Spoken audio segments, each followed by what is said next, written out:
தொட்டி ஒன்று கட்டினாங்க, மலத்தை தண்ணியில் ஊற்றி அவ்வளோ வேங்க வேலை அவ்வளோ கேவலமாக நடந்தது. மறுநாள் காலையில் அந்த தொட்டி உடச்சி தூக்கி எறியப்பட்டிருக்கணும்ல. க்ளீன் பண்ண சொல்லி க்ளீன் பண்ணி நான் நாக்கு வலிக்கிறதா. சூரியன் தான் அவங்களோட நட்சத்திர சின்னம். அந்த சின்னத்தோட வெற்றி வாய்ப்பு நீங்கள் கூட்டணிக்கு நிறைய சீட்டு கொடுத்தீங்கன்னா அது குறையும். அது ஒரு டெக்னிக்கலாக ஒரு ப்ராப்ளம். அதை அவங்க ஃபேஸ் பண்ணுறாங்க. கூட்டணி பலமாக இருக்குன்றது பேசணும், 10 பேர் பேசணுன்றதுக்கோசரம் பண்ணுறாங்க. உண்மையை சொல்லணும், உடச்சி சொல்லணும்னா அவங்க பயந்து போயிருக்காங்க. மோடின்ற ஒரு கேரக்டர் இன்றைக்கி தமிழ்நாட்டில் அரசியலில் பேசப்படலைன்னா திமுக ஆட்சி அவுட்டு. திமுக பிரதமர் மோடி அவரோட பிம்பத்துக்கு பின்னாடி பாதுகாப்பாக இருக்காங்க. அதிமுக தலைமையில் ஆட்சி அமைக்குன்னு சொல்கிறதுக்கு அந்த மனசு வலிக்குது. இப்போது அதிமுகன்ற ஆட்சி இங்கே வளர்கிறோம் அப்படின்னா அதுக்கு நான் ஒரு பிரதமர் இன்னொரு கட்சிக்கு நான் வேலை செய்யணுமா அப்படின்ற அந்த ரெண்டாவது. திமுகவுக்கு 110 வந்தாலும் இந்த வாட்டி கூட்டணி ஆட்சி தான். அதே மாதிரி அதிமுகவுக்கு 110 வந்தாலும் கூட்டணி ஆட்சி தான். ஏன்னா இந்த காங்கிரஸும் இந்த பிஜேபியும் சும்மா இருக்க மாட்டாங்க. அவங்களுக்கு அவங்களும் உள்ளே வரணும், ஆட்சியில் பங்கு வரணும் அப்படின்ற அந்த ஆசை ரொம்ப நீண்ட நாளாக இருக்குது. அந்த இறந்து போன பூர்ணச்சந்திரனோட மனைவியை போய் மீட் பண்ணுறாரு. அது நல்ல நடைபெறுகள் கூட அதுவுமே ஒத்துக்கலாம். அதை அந்த பொதுக்கூட்டத்தில் பேசுகிறார். இது பார்த்திங்கன்னா மதவாத அரசியலை தமிழகத்தில் புகுத்த திருப்பி பாஜக ட்ரை பண்ணது. அது ஒரு பிரதமரே இதை பண்ணலாமான்னு ஒரு கேள்வி. 850 கோடி ஒருத்தன் திருட்டின்னு போவான், 1020 கோடி ஒருத்தன் நவுட்டின்னு போவான், மணல் கொள்ள அதெல்லாம் திருடுவாங்க, குவாரிக்கு பத்திரிக்கையாளர் போனால் புதைப்பாங்க, போராட்டம் பண்ணால் பொழப்பாங்க, சொத்து வரி, தண்ணி வரி, கரண்ட் வேலைலாம் ஏற்றுவாங்க. அதெல்லாம் பிரச்சனை கிடையாது. பெரியார் படத்தை எடுத்துகிட்டு அங்கே தாமரை பூ வச்சிட்டாங்க. பெரியாரெல்லாம் மக்கள்கிட்ட இருக்கிறாரா இல்லையான்றது அது அண்ணா காலத்துலேயே பார்த்தாச்சு. அண்ணா இஸ் அ பெட்டர் லீடர் தேன் பெரியார். பெரியார் பேசினா வாக்குகள் சரியும் சறுக்கும். இது நடக்குதா இல்லையான்னு பாருங்கள். பெண்களுக்கு தாலி எதுக்கு அறுத்து போடுங்கன்றாங்க. எங்கள் அறுத்து காட்டுங்கலாம், அறுத்து போட்டுருவீங்களா? 420 ஊழல், லஞ்சம், லாவணியம், சட்ட ஒழுங்கு பிரச்சனை எல்லாத்தையும் பண்ணிவிட்டு மதவாதன்ற ஒரு விஷயத்துக்கு முன்னாடி அதை தூக்கி முன்னாடி வச்சுட்டு மறையிறது இருக்குல்ல, அது நல்லா இல்லை. நல்ல அரசியல் அண்ணா இதை பண்ணல. அண்ணா இதை சொல்ல நிறைய இடத்துல கோயில் சொத்துக்கள் அரசு அதிகமான வாடகை ஏற்றிருக்காங்க. ஒரு சைடு வாடகையை கட்டாமல் ஏமாற்றிக்கிட்டு இருக்கான். அவனையும் காலி பண்ண முடியல. கோயில் சொத்து இது நான் ஏமாத்துறேன்னா என் குடும்பத்துக்கு நல்லது, நான் அனுபவிக்கிறேன், வாடகை கட்டிடுறேன் அப்படின்னு யதார்த்தமாக இருப்பாங்க இல்லையா, அவங்களுக்கு அதிகமாக போடுறது. கட்ட வந்தால் தப்பா?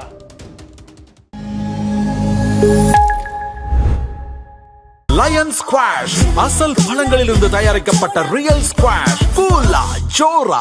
நாளேஸ்நேயர்களுக்கு வணக்கம். அரசியல் பல பரபரப்பான கட்டங்களை நோக்கி நகர்ந்து கொண்டு இருக்கிறது. அது குறித்து விவரிக்க மூத்த பத்திரிகையாளர் திரு கோடீஸ்வரன் அவர்கள் நம்முடன் என்ன இருக்கிறார். வணக்கம் சார்.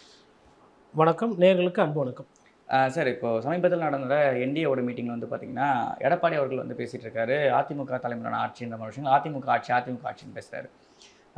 பிரதமர் அவர்கள் பேசுகிறப்போ பார்த்திங்கன்னா தமிழ்நாட்டில் ஆட்சி மாற்றம் வரப்போகுது, ஆட்சி பிடிக்கும்னு கனவு கன்றவங்க பார்த்திங்கன்னா அந்த கனவு பழிக்காது, இதுக்கப்புறம் வரப்போகிறது என்டிஏ ஆட்சி அப்படின்னு பேசுகிறார். இதில் ஒரு சின்ன முரண்பாடு இருக்க மாதிரி இதில் அதிமுக ஆட்சின்னு பேசாமல் தொடர்ச்சியாக பாஜக என்டிஏ ஆட்சின்னு பேசிகிட்டே இருக்காரு. அது ஒரு எடப்பாடிக்கும் ஒரு சமிஞ்சையா அப்படின்னு ஒரு கேள்வி இருக்குல்ல.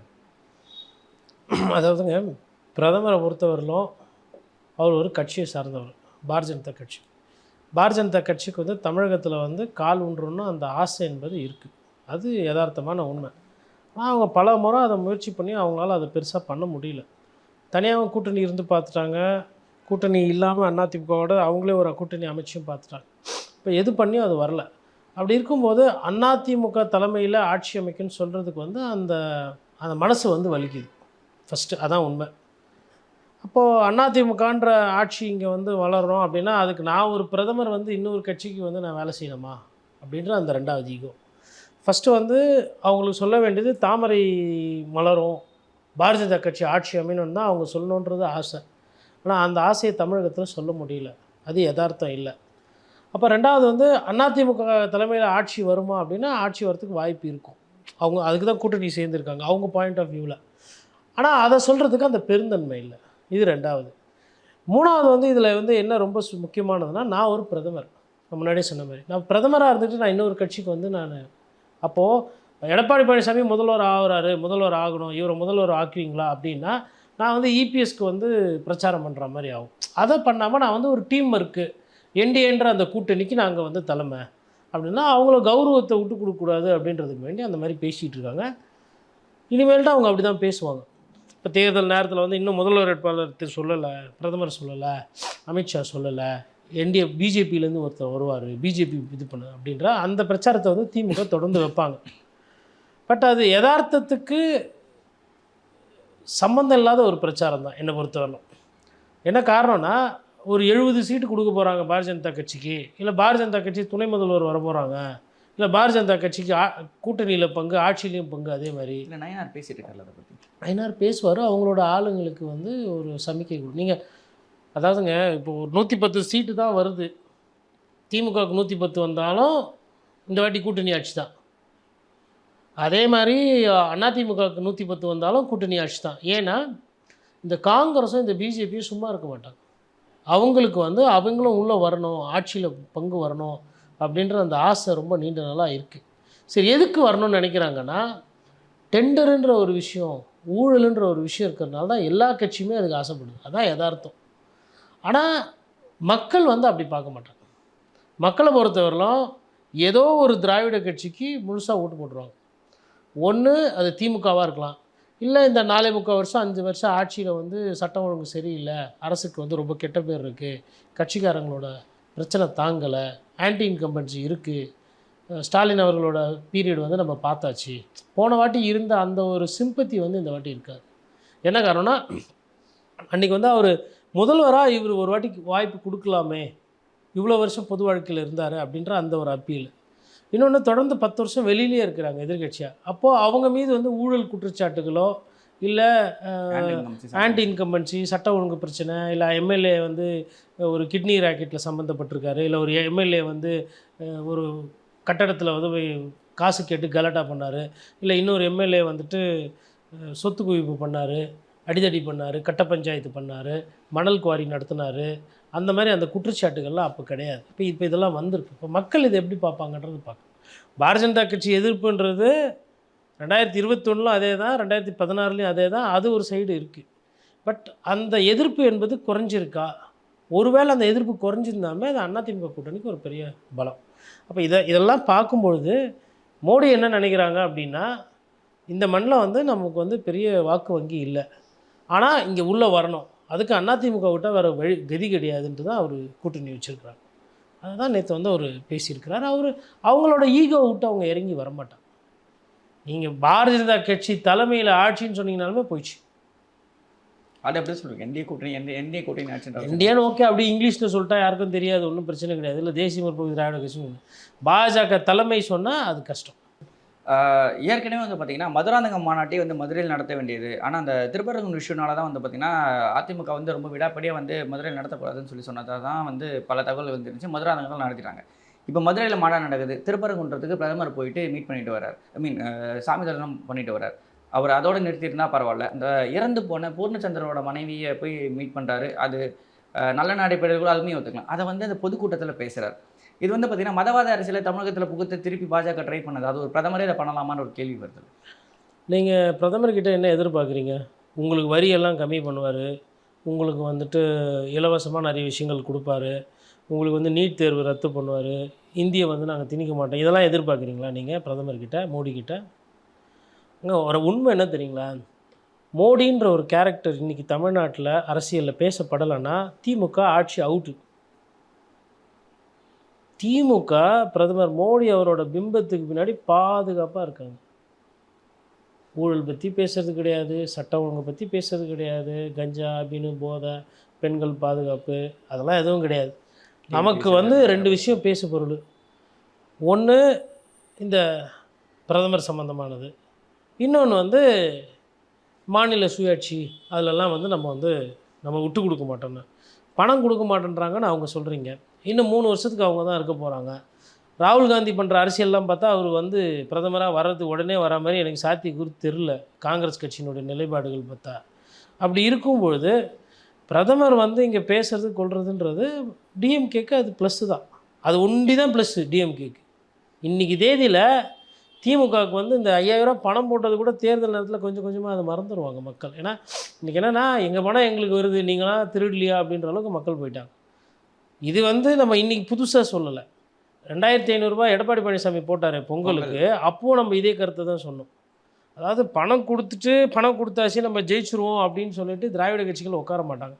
பணத்தையும் கொடுத்து கூட்டணியும் வச்சு வேட்பாளரையும் நல்லா போட்டு பிரச்சாரமும் பண்ணி எல்லாத்தையும் பண்ணி தான் ஜெயிக்க முயற்சி பண்ணுவாங்க. அதனால் பணம் பிரதானம் அல்ல. பட் அதனால் பணம் கொடுக்காம நீங்கள் இருந்தீங்கன்னா தோற்று போயிடுவீங்க. இது யதார்த்தம். அப்போ பிரதமரை பொறுத்தவரைலாம் என்னென்னா, இந்த மாதிரி ஒரு அரசியல் அவங்களுக்கு கிடையாது. ஒரு வேட்பாளர் நிறுத்தி போட்டி போடுறது, இல்லை ஒரு ஊழல் அம்பலப்படுத்துறது. இப்போ இன்றைக்கி வந்து பேசுகிறாரு பிரதமர் வந்து இந்த துறையில் அவ்வளோ ஊழல் ஆயிருக்கு, 40,000 கோடி டாஸ்மாகில் ஊழல் ஆயிருக்கு, அதுக்கப்புறமா வந்து 800 கோடி வேலை வாய்ப்பு கொடுக்குறேன்னு சொல்லி பண்ணாங்கன்னு 5 விஷயத்தை பட்டியல் போடுறாரு. இல்லை 2 பேருக்கு அசிங்கம். ஒன்று ஃபஸ்ட்டு அசிங்கம் முதல்வர் ஸ்டாலினுக்கு. இந்த 2.0 3.0 கதெல்லாம் அப்புறம் இருக்கட்டும். அமைச்சர் 880 கோடி வந்து வேலை வாங்கி தர்றதா, அதாவது வேலை இல்லா பட்டதாரிக்கிட்ட படிச்சுட்டு பொழப்பு தேடி வரவங்க கிட்ட, இல்லை தமிழர் தானே நீங்கள் பேசுகிறீங்க, அவங்களாம் என்ன தெலுங்குக்காரங்களா இல்லை ஆங்காங்லேருந்து வந்தாங்களா? ஒரு இளைஞன்கிட்டேருந்து வேலை கொடுக்கறதுக்கு காசு வாங்க எவ்வளோ கேவலம். செந்தில் பாலாஜி இதே தான் செந்தில் பாலாஜி கேஸில் முதல்வர் ஸ்டாலினே பேசினார், எதிர்த்து பேசினார், இவர் கெட்ட கேடுக்குன்னு பேசினார். அன்றைக்கி அந்த கேடை தூக்கி வச்சிட்ருக்காரு கூட. சரி, அது வச்சுக்கணும். அது ஓகே. எப்படிங்க தியாக செம்மலுக்கு உயர்ந்திருக்காரு. ஆமாம், தியாக செம்மலாக உயர்ந்துட்டு போங்க, ஊழல் பண்ணிட்டு போங்க. அது எது கேட்டாலும் கட்சியில் மோடியில் வந்து நின்றுடணும் நம்ம. ஓகே, அது ரைட்டு. மோடி அவர்களும் வந்து இதெல்லாம் புரியாமல் அவர் திருப்பி இந்த திருப்பரங்கன்ற மாதிரி இஷ்யூ பண்ணார். பட் அந்த பாதிக்கப்பட்ட குழந்தைய போய் பார்த்தது தப்பு கிடையாதுங்க. ஏன் அதை நான் சொல்கிறேன்னா, அதை வந்து ஏன் திருப்பரங்குன்றத்தில் அவர் போய் பார்த்தது தப்பு இல்லை அப்படின்னா, ஒரு குடும்பம் இன்றைக்கி அனாதையாக இருக்குது. ஒரு 5 லிட்டரு கிருஷ்ணாயில் 4 ஒரு பஞ்சு, அதை வச்சு ஏதோ நெருப்பு, ஐயா எம்ஆர் ராதா பாஷையில் சொன்னால் ஏதோ நெருப்பு, அவ்வளோதான். அதை காட்டிட்டு ஒரு நாள் போயிட்டு இருந்தால் இந்த பிரச்சனையே கிடையாது. அதை போட்டு ஜவ்வு மாதிரி இழுத்து அதை வச்சு அரசியல் பண்ண காத்துக்கு தயாராக இருக்கும் பாரதிய ஜனதா கட்சி. இதுதான் அரசியல் என்று பண்ண துடிக்கும் திராவிட முன்னேற்ற கழகம். 2 பேரும் சேர்ந்து அதை பெருசாகி அந்த திருப்பரங்குன்றத்தை அந்த பூர்ணச்சந்திரன் பண்ணது வந்து ஒரு முறையான செயலே கிடையாது. அது ஒரு மோசமான செயல். அது கடவுள் பக்தியை காட்டுறதுக்கு அது வழி அல்ல, அது மார்க்கம் அல்ல. இறைவன் அது நீங்கள் வந்து நபிகள் எடுத்தாலும் சரி, இல்லை ஜீசஸ் அவர் கிறிஸ்துவத்துலேயும் சரி, இல்லை இந்து மதத்துலேயும் சரி, இந்த மாதிரி உயிரை போக்கிக்கிறது, இந்த மாதிரி இந்த மடமையான விஷயம்லாம் எந்த மதமும் போதிக்கிறது கிடையாது. எந்த மதமும் அதை சொல்லலை, மத குருமார்களும் சொல்ல. பைத்தியக்காரத்தனமாக அவர் ஒரு செயலை பண்ணி இன்றைக்கி அவர் சொந்த குடும்பத்தை அனாதையாகிட்டார். ஸோ இன்றைக்கி ஒரு குடும்பம் அனாதையாக இருக்குது. அந்த குடும்பம் வந்து இப்போ ஒரு பிரதமர் பார்க்கும்போது என்ன ஆகுனா, 4 பேர் அதை பற்றி பேசுவாங்க, எதனா உதவி செய்யறதுக்கு முன் வருவாங்க. நான் அவ்வளோதான். நான் அதை தாண்டி அதில் எதுவுமே பார்க்கல. எனக்கு அந்த புகைப்படத்தை பார்க்கும்போது உள்ளபடியே சொன்னால் வயிறெறிஞ்சு போச்சு. பூர்ணச்சந்திரன் மேலே அவ்வளோ கோவம் வருது. பட் ஆனால் சிந்தனை இல்லை, என்ன பண்ண முடியும்? மதம் என்பது மண்டையில் ஏறினா மூளை வேலை செய்யாது. யாருக்கு ஏறினாலும் மதம் தான். ஒரு சமூக நீதி பாதுகாப்புன்னு சொல்லிட்டு ஒரு மதத்துக்கு வேண்டி வாழ்த்து சொல்கிறது, முட்டு கொடுக்குறதும் தவறானது தான். பொதுவாக பார்க்கணும். அப்படி பொதுவாக பார்க்கும்போது பிரதமர் மோடி அவர்கள் வந்து திருப்பரங்குன்ற இஷ்யூ பேசுகிறதுன்றது ஒரு பிரதமருக்கு அழகு இல்லை தான், நல்லது கிடையாது. நீங்கள் இந்த மாதிரி பேசினதால தான் ஒரு பூர்ணச்சந்திரன் இறந்தார். இன்னும் எத்தனை பூர்ணச்சந்திரனை இழக்க போகிறோம் நம்ம? இந்த மட்டமான அரசியல் எங்கே போய் நிற்கும்? அங்கே போய் நிற்கும். அதனால் அந்த அரசியல் எனக்கு உடன்பாடு இல்லை. மற்றபடி அவர் போய் பார்த்தது என்பது ஒரு பிரதமராக பார்த்தது ஒன்றும் தப்பு கிடையாது. பாதிக்கப்பட்டிருக்கிறாங்க அந்த குடும்பத்துக்கும். அவர் தானே பிரதமர். முதல்வர் போய் பார்க்க மாட்டீங்க, உங்களுக்கு மனசு இடம் கொடுக்காது. ஏன்னா உங்களுக்கு அங்கே மதம் வருது, மத சார்பு பிரச்சனை வருது. ஆனால் அவருக்கு அது பிடிக்குது. யார் யார் எப்படி நடந்துக்கிறாங்கன்றதை பாருங்கள். சொல்லும்போது என்ன சொல்கிறாங்க, எல்லாருக்கும் சேர்த்து தான் நான் முதல்வருன்றாங்க, எல்லாருக்கும் சேர்த்து தான் நான் பிரதமருன்றாங்க.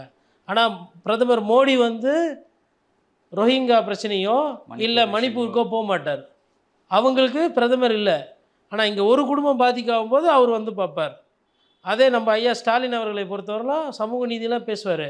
ஆணவ கலவை எதனா நடந்தால் அங்கே நேரிலலாம் போய் பார்த்து எவன் அது காரணமாக தூக்கி போட்டு மிதிக்க மாட்டாங்க. அவங்களுக்கு டேரெக்டாக செக்ரட்டரி வர சொல்லி எங்கேருந்து ஐடியா, நானும் யோசிச்சு பார்த்தேன், விஜய் சார் எங்கேருந்து இந்த மாதிரி ஐடியாலாம் வருதுன்னு. மேபி இதுவாக இருக்குமோன்னு கூட ஒரு டவுட்டு. அதே மாதிரி தொட்டி ஒன்று கட்டினாங்க, மலத்தை தண்ணியில் ஊற்றி அவ்வளோ வேங்க வேலை அவ்வளோ கேவலமாக நடந்தது. மறுநாள் காலையில் அந்த தொட்டி உடச்சி தூக்கி எரியப்பட்டிருக்கணும்ல. க்ளீன் பண்ண சொல்லி க்ளீன் பண்ணி நான் நாக்கு வலிக்கிறதா? தொட்டியை உடச்சி தூக்கி போட்டிருக்கணும். தொட்டியை உடச்சிட்டு புதுசாக கட்டு, அது செலவு இல்லை வேற ஒரு வழி பண்ணிவிட்டு அதுக்கு எவன் காரணமோ அதெல்லாம் வந்து மனுஷன்லேயே சேர்த்தி கிடையாது, மனிதர்களே கிடையாது. வாங்கி சும்மா பொம்மை துப்பாக்கி மாதிரி வச்சுருக்கீங்களா? இந்த மாதிரி மட்டமாக இருக்கிறவனுங்களெல்லாம் டீல் பண்ணுறதுக்கு. இப்போ துப்பாக்கி, சட்டம் ஒழுங்கு, லத்தி இதெல்லாம் எதுக்கு இருக்குது? என்னடா பத்திரிகையாளர் இப்படி பேசுகிறேன்னு. அதாவதுங்க, தூய்மை பணியாளர்கள், செவிலியர்கள், ஆசிரியர்கள், கரெக்டாக சொன்னீங்க. யாருக்கு? அந்த ஊழியர்கள், இவங்க மேலெல்லாம் இந்த பெருகிட்டு சம்பளம் கிடைக்கலங்க, தூய்மை பணியாளருங்க, க்ளவுஸ் இல்லைங்க, நர்ஸுக்கு வந்து வேலை தர்றீங்க, கோவிடில் செத்தாங்க, அவங்களெல்லாம் இப்படி பண்ணுறீங்களே, அப்புறம் டாக்டர்ஸ்க்கு ரெஸ்ட் இல்லை, இளைஞர்களுக்கு வேலை இல்லை, மாற்றுத்திறனாளி பார்வையற்றோரை கொண்டு போய் ஊருக்கு வெளியில் விடுறீங்க. அப்போ என்ன நீங்கள் வந்து பண்ணுறீங்க? யாருக்கிட்ட கோவத்தை காட்டணுமோ அவங்கக்கிட்ட காட்டுறது கிடையாது. யாருக்கிட்ட வந்து வாழ்க்கையில் கீழே இருக்கிறாங்களோ, வலிமை ரொம்ப மெலிந்து போயிருக்கிறாங்களோ, கீழே இருக்கிறவங்க கிட்ட, கடைக்கோடியில் இருக்கிறவங்க கிட்ட உங்களை ஜம்பத்தை காட்டுறீங்க. ஆர்எஸ்எஸ் பேரணி வந்து பாதுகாப்போடு நடக்குது. ஒரு பணியாளர்கள் வந்து ஒரு போராட்டத்தை பாதுகாப்பாக நடத்த முடியல, அடித்து விரட்டுது போலீஸ். என்ன சொல்கிறதுன்னு தெரியலங்க. அமைச்சர் சேகர் பாபு கதை நாங்கள்லாம் சரி செஞ்சுட்டோன்னு நிறைய ஓட்டு போடுவாங்க வர தேர்தலில் ஜனங்க, அதுக்கு நிறைய போடுவாங்க. ஆனால் இப்போ கூட்டணி சார்ந்த விஷயம் பார்க்குறப்ப வந்து பார்த்திங்கன்னா திமுக கூட்டணியில் வந்து பார்த்திங்கன்னா பலமாயிட்டு போயிட்டே இருக்க ஒரு ப்ரெசம்ஷன் தான் வந்துக்கிட்டே இருக்குது. தொடர்ச்சி சின்ன சின்ன கட்சிகள் உட்பட களத்தில் 2 சிறுபான்மை கட்சிகள் மோதிக்கிட்டாலுமே வந்து பார்த்திங்கன்னா இப்போ திமுக கூட்டணியில் ஒன்றா இருக்காங்க. கூட்டணிகள் தேவை. அளவு மீறி போச்சுன்னா அது அளவுக்கு மீறினால் அமிர்தமும் விஷம். அதனுடைய பாதிப்பு கண்டிப்பாக வர தேர்தலில் இருக்கும். ஏன் அப்படின்னா உதயசூரியன் தான் அவங்களோட நட்சத்திர வேட்பாளர், நட்சத்திர சின்னம். அந்த சின்னத்தோட வெற்றி வாய்ப்பு நீங்கள் கூட்டணிக்கு நிறைய சீட்டு கொடுத்தீங்கன்னா அது குறையும். அது ஒரு டெக்னிக்கலாக ஒரு ப்ராப்ளம், அதை அவங்க ஃபேஸ் பண்ணுறாங்க. கூட்டணி பலமாக இருக்குன்றதை பேசணும், 10 பேர் பேசணுன்றதுக்கோசரம் பண்ணுறாங்க. உண்மையை சொல்லணும், உடச்சி சொல்லணும்னா அவங்க பயந்து போயிருக்காங்க. அந்த பயம் நியாயமானது. மக்களை பார்த்தா பயம் வரணும். எடப்பாடி பழனிசாமிக்கு பயம் வரணும், முதல்வர் ஸ்டாலின் அவர்களுக்கு பயம் வரணும், மோடி அவர்களுக்கு பயம் வரணும், அமித்ஷாவுக்கு பயம் வரணும், ஐயா பெரிய மருத்துவர் ராமதாஸ்க்கு பயம் வரணும். கட்சி என்ன ஆக போதோ, ஓபிஎஸ்க்கு ஒரு பயம் வந்திருக்கணும். இந்த நேரம் பயம் தெரியாத ஒருத்தர் இருக்கார் பனையூரில், அவர் பயப்பட மாட்டார். ஏன் அவர் பயப்பட மாட்டார்னா அவருக்கு அரசியல் தெரியாது, அதனால் அவர் பயப்பட மாட்டார். ஒரு கடல் இருக்குது, கடலோட ஆழம் தெரிஞ்சால் உங்களுக்கு ஒரு பயம் இருக்கும். கடலும் குளமும் ஒன்று, கடலும் கிணறும் ஒன்று நினைக்கிறவங்களுக்கு என்ன இருக்கும், எல்லாம் ஒன்று, அவ்வளோதான், வித்தியாசம் தெரியாது. அதனால் அவர் பனையூர்காரை பொறுத்தவரைக்கும் அவர் பயப்பட மாட்டார். அவர் எதுவுமே பயப்பட மாட்டார், வாய் திறக்க மாட்டார், எல்லாத்தையும் அப்படியே வர்ச்சுவல் வாரிஸை வச்சு ஹேண்டில் பண்ணுவார். இவங்க மற்ற நான் சொன்னவங்க எல்லாமே பயந்து போயிருக்காங்க. இதுதான் யதார்த்தம். இவங்களை கேட்டால் சமூக நீதி 2.0 திராவிடம் கீவிடம்லாம் சொல்லுவாங்க. ஊழல் பண்ணுறீங்களா இல்லையா? பன்னீர்செல்வத்தை தூக்கி சேர்த்துக்கிட்டீங்க. இதே பன்னீர்செல்வத்தை அவர் துணை முதல்வராக இருந்தப்போ கோர்ட் வந்து சொத்து குவிப்பு வழக்கில் அவர் மீது விசாரணை தீவிரப்படுத்தணும், அவர் விசாரிக்கணும், தப்பு நடந்திருக்கா இல்லைன்னு கோர்ட் ஒரு ஆணை கொடுத்தப்போ இதே முதல்வர் ஐயா திரு ஸ்டாலின் அவர்கள் வரவேற்று துணை முதல்வர் வந்து பதவியை வந்து விலகணும், வெட்கமானது அப்படின்னு இதெல்லாம் வந்து துரதிருஷ்டவசமானதெல்லாம் சொன்னார். அவர் கட்சியில் சேர்த்திருக்க பாதி பேருக்கு எதிராக அவரே பேசியிருக்காரு. இப்போ யார் வெட்கப்படணும்? முதல்வர் தான் வெட்கப்படணும். ஆனால் அவர் வெட்கப்பட மாட்டார். ஓபிஎஸ்க்கு ஒரு உற்சாகமான வரவேற்பு. அதாவது ஊழல்வாதிகள்லாம் வந்து உங்களோட கட்சி தூக்கி பிடிச்சி அதுக்கு அண்ணா பேரை நீங்கள் சொல்லி இதுக்கு பெரியாரை வலிச்சு இதை தான் நீங்கள் பேச போகிறீங்க அப்படின்னா எதுக்கு? கொள்கை தலைவர்கள்லாம் இல்லை, அவங்க அசிங்கபத்திரமான விஷயங்கள்லாம் தொடர்ச்சி அவங்க பண்ணிட்டு இருக்காங்க. என்ன பண்ணுறாங்க? தொடர்ச்சியாக அவங்க பண்ணுறதெல்லாம் ஊழல்லாம் பண்ணிட்டு மறைஞ்சிக்கிறது மட்டும் அண்ணா பின்னாடியும் பெரியார் பின்னாடி ஒரு மறைஞ்சிக்கிறாங்க. ஆமாம், நாட்டில் பெரிய பிரச்சனை என்ன தெரியுங்களா? நேற்று 850 கோடி ஒருத்தன் திருட்டின்னு போவான், 1020 கோடி ஒருத்தன் நவுட்டின்னு போவான், மணல் கொள்ள அதெல்லாம் திருடுவாங்க, குவாரிக்கு பத்திரிக்கையாளர் போனால் புதைப்பாங்க, போராட்டம் பண்ணால் பொழப்பாங்க, சொத்து வரி, தண்ணி வரி, கரண்ட் வேலைலாம் ஏற்றுவாங்க. அதெல்லாம் பிரச்சனை கிடையாது. பெரியார் படத்தை எடுத்துகிட்டு அங்கே தாமரை பூ வச்சிட்டாங்க. ஏன்னா உங்கள் கூட்டத்தில் வந்து அவங்க எதனா பெரியார் படத்தை வச்சுட்டு எடுத்தாங்களா, இல்லை அரசு விழாவில் எதனா பண்ணாங்களா? அவங்க பெரியாருக்கு எதிரானவங்க, அவங்க பெரியாரை திட்டத்துக்கே கட்சி நடத்துகிறாங்க. நீங்கள் ஆர்எஸ்எஸ் தலைவர்களை கேவலப்படுத்துறது திட்டத்துக்கு நீங்கள் கட்சி நடத்துறீங்க. இதனால் 10 பைசா பிரயோஜனம் இருக்கா இருக்குன்னா? சும்மா கிமிக்ஸு. பெரியாரை மக்கள்கிட்ட கொண்டு போகிறது நீங்கள் என்ன பண்ணீங்கன்னு ஒரு கேள்வி வருது. பெரியாரெல்லாம் மக்கள்கிட்ட இருக்கிறாரா இல்லையான்றது அது அண்ணா காலத்திலே பார்த்தாச்சு. அண்ணா இஸ் அ பெட்டர் லீடர் தேன் பெரியார். அதனால தான் நீங்கள் அண்ணாயிசமை தூக்கி பிடிச்சிங்க. பெரியார் பேசினா வாக்குகள் சரியும் சறுக்கும். இது நடக்குதா இல்லையான்னு பாருங்கள். யாரும் வந்து சும்மா வந்து அதாவதுங்க பெரியார் ஐயா கிட்ட நம்ம தாத்தா கிட்ட என்ன எடுத்துக்கணுமோ அதை தான் எடுத்துக்கணும். பெண்களுக்கு தாலி எதுக்கு அறுத்து போடுங்கன்றாங்க. எங்கே அறுத்து காட்டுங்கலாம், அறுத்து போட்டுருவீங்களா? எது பேசணுமோ அதுதான் பேசணும். பெண் விடுதலை பேசியிருக்காரு, ஆமாம் கரெக்டு, தேவை, இந்த மண்ணில் அது தேவை, முக்கியத்துவம் தேவை. ஏன்னா ஒரு சில பெண்கள் இன்றைக்கி சொல்கிறாங்க விஜய் அண்ணாக்கு ஒருத்தரெல்லாம் பரவாயில்ல நாங்கள் இருக்கிறோன்ற மாதிரி பேசுகிறாங்க. நான் ஸ்கூலுக்கு போகலனாலும் பரவாயில்ல, நான் ஃபெயில் ஆனாலும் பரவாயில்ல, எனக்கு எங்கள் வீட்டுக்காரரை விட இவர் தான் எனக்கு ரொம்ப பிடிக்கும்லாம் பேசுகிறாங்க.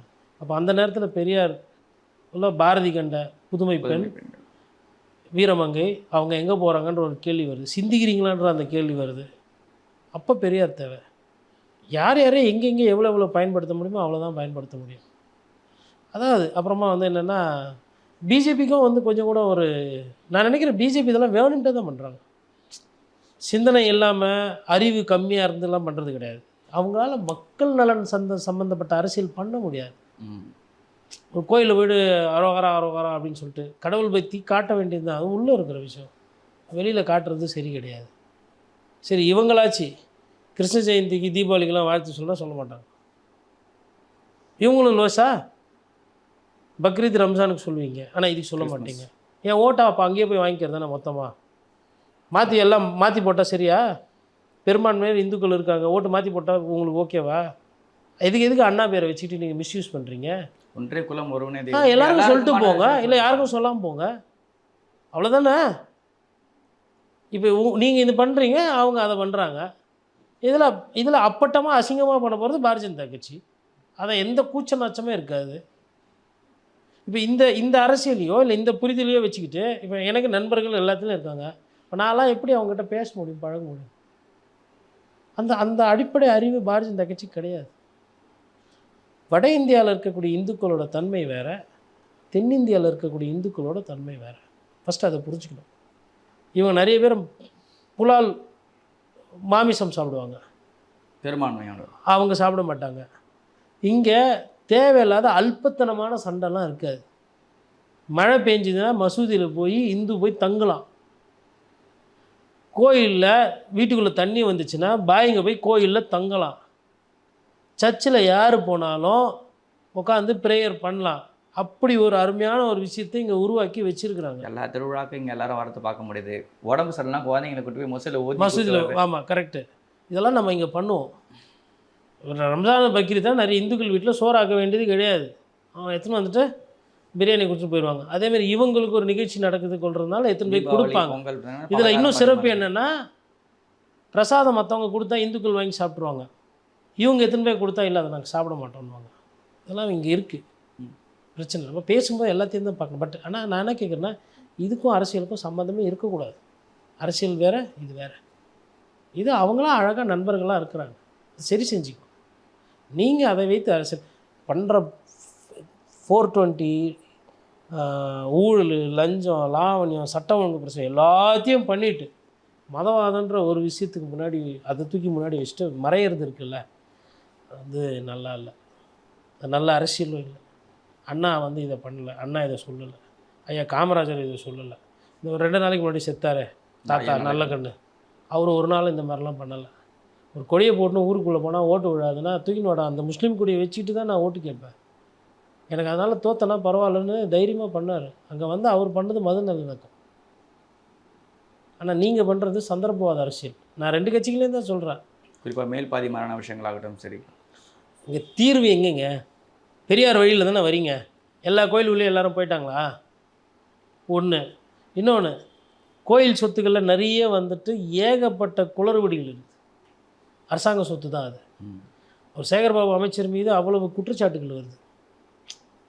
ஒரு பில்டிங்க்கு வந்து இவ்வளோ ஏற்றி விடுறது, 500 ரூபா ஒரு கோயில் இடத்துக்கு, இல்லை ஒரு 5000 ரூபா இருக்குன்னு வச்சுக்கோங்களேன் ஒரு பேச்சுக்கு, அவங்களுக்கு வந்து 50,000 ரூபா போடுறது வாடகை. 50,000 ரூபா போடுற சொத்து வரி யார் கட்டுறது? நீ என்னன்னா பெயிண்ட் வச்சுருப்பியா, இல்லை மெயின்டெனன்ஸ் பண்ணியிருப்பீங்களா, இல்லை அந்த வீட்டுக்குன்னு எதனா நீங்கள் பண்ணி கொடுத்துருவீங்களா? ஒன்றும் இல்லை, அவங்க தான் எல்லாம் பண்ணிக்கிறாங்க. நோட்டீஸ் ஒன்ட்டி அமிச்சினே இருக்குது திருப்பி. இல்லை பாதி பேர் என்ன பண்ணுறாங்க, கோர்ட்டில் போய் ஸ்டே வாங்கிக்கிறாங்க. வாடகையும் கட்டுறதில்ல, கோயிலுக்கும் பணம் போகிறது கிடையாது. ஒரு சிலர் என்ன பண்ணுறாங்க, கோயிலுக்கு அக்கௌண்ட்டை வாங்கி டைரெக்டாக பணம் கட்ட ஆரம்பிச்சிடறாங்க. எவ்வளோ பேர் நிர்வாக சீர்கேடு. சரி, அதிமுக அடிமை கட்சி பாரதிய ஜனதா கட்சிக்கிட்ட இதிலலாம் இது பண்ண மாட்டாங்க.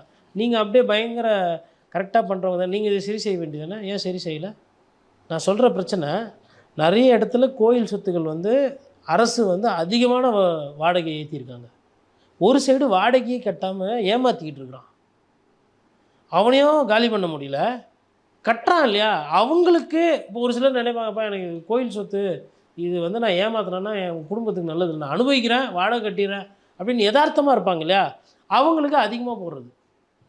கட்ட வந்தால் தப்பா? இது நிறைய இடத்துல இருக்குது, நிறைய கோயிலில் இருக்குது. இப்போது இது ஒரு துறை தானே. நான் வந்து இந்து அறநிலைத்துறை வந்து பிஜேபி கிட்ட போனோம், அது வந்து தனியாக போனோம் அப்படின்லாம் நான் சொல்லலை. இல்லை ஆனால் இந்த அது தவறு அரசாங்கத்துக்கிட்ட தான் பாஜக இருக்கணும், பயன்படுத்திக்குது. அதில் மாற்றுக்கிறது கிடையாது.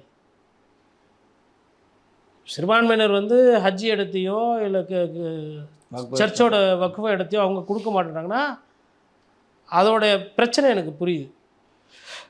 ஏன்னா இடம் கம்மியாக இருக்கும், சிறுபான்மையினர் அரசுக்கிட்ட போயிட்டா என்னவோ ஏதோ நமக்கு பண்ணுவாங்களோ பண்ண மாட்டாங்களோ, சப்போஸ் ரூலிங் பார்ட்டி ரூலிங் பண்ண அந்த பயம் இருக்கும். சரிங்களா, அது எனக்கு புரியுது. ஒன்று ஒன்றா சரி பண்ணுங்க, ஃபஸ்ட்டு இதை சரி செய்யுங்க, அதுக்கப்புறமா போகலாம். அதை போய் நோண்டுறது தான் அரசியல் கிடையாது. இல்லை ஆனால் கோயில் சார்ந்து நடக்கிற இந்த தவறுகளை தானே பாஜக தொடர்ச்சியாக பயன்படுத்தி அதை வச்சு ஒரு பிரச்சாரத்தை முன்னெடுக்குது. அறநிலையத்துறை நான் பேசுவது திருடு போகக்கூடாது, லஞ்சம் இருக்கக்கூடாதுன்னு நான் பேசுகிறேன். அவங்க பேசுகிறது அவாள்களோட விஷயங்கள் நடக்கணும், சனாதன தர்மத்துக்கு தலைமையில் வச்சுக்கணுன்றது அவங்க பேசுகிறாங்க. நான் பேசுகிறது டாஸ்மாகில் எப்படி திருடு போகுதோ அதே மாதிரி கோயிலோட ப்ராப்பர்ட்டிஸில் திருடு போகுதுன்றது நான் சொல்கிறேன். நான் கோயில் ப்ராப்பர்ட்டியை பொதுமக்களோட ப்ராப்பர்ட்டியாக பார்க்குறேன்.